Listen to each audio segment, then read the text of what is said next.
I'd like to share with you a story that my grandfather, on my mother's side, taught me a life lesson when I was a young boy. I was about 7 years old, and he said something to me, and it was so interesting in the way he said it and the impact it was going to have on the rest of my life. And it was a simple thing, but yet so complex. There's such texture to what he did. He had brought me into the living room of my parents' house, and you could tell it was going to be something that was unique and different. He made it that way, I believe, now as an adult as I look back. And he said, I want to tell you something. I want you to listen very carefully, and I want you to remember it on your 16th birthday. That was like 9 years away. So that was kind of like interesting right from the very beginning. And he talked to me about shining your dress shoes.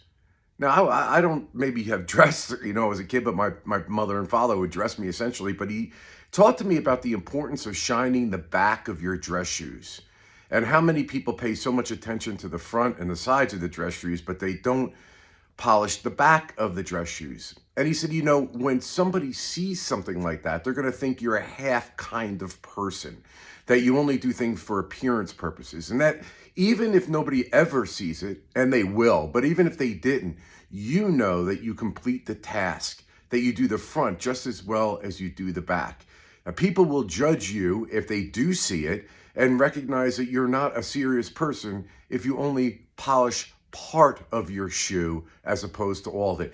Now, it was clear to me as I got older in life, he wasn't talking so much about a shoe as he was about your personality and doing the best you could, and not just what appears to other people to be a certain thing, but rather that you internally understand you're polishing as best as you can every aspect of your life, not just part of one.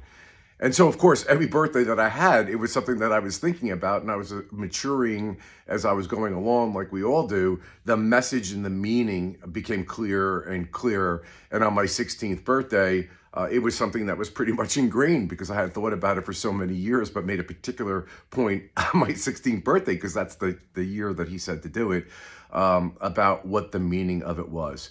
I was really fortunate in my life that, now I understand why my mother was such an empathic person, spiritual person, who would impart life's lessons over and over again. And some of them were just so simple, but as a child without the maturity, they were seemingly so simple that they couldn't be the right answer. But as you got older, you realized that the simplicity of what was being said, in fact, was the answer to the many difficulties and problems that we have. So it wasn't surprising to me that my grandfather, my mother came from a grandfather, for example, her father, who would teach a life lesson like that. So every single time I shine my shoes, I always think about that. And probably, in fact, the heels of my shoes are probably better shined than the front, because it's something that I pay such attention to. And it reinforces that message that I ask myself every day, and I'm sure you all do as well, is, am I shining the shoe of my life? Am I shining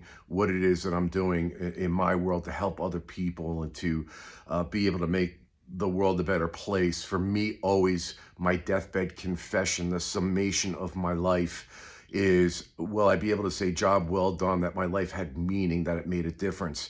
In fact, this was the first TEDx speech that I gave, was on this very principle of living a fully polished life, if you will, so that on your deathbed, when you are giving that deathbed confession, when you are looking back on your life, will you be able to say that it had meaning, and that you leaned into things, that you went past the fears, that you went past the negative self-talk, that you polished that shoe of your life to the best of your ability. And I was really proud of that TEDx talk. And in fact, those folks there at TEDx had asked me and said, you need to write a book on what it is that you did during the speech and to continue with these life lessons. So I'm very grateful for having been given that opportunity, but I'm really grateful today on this Sunday for having a mother like my mother was, and my grandfather in this particular video, who knew that there was something bigger than just education, something bigger than the things I was learning as a young man, that there was life lessons that would make an impact on how I would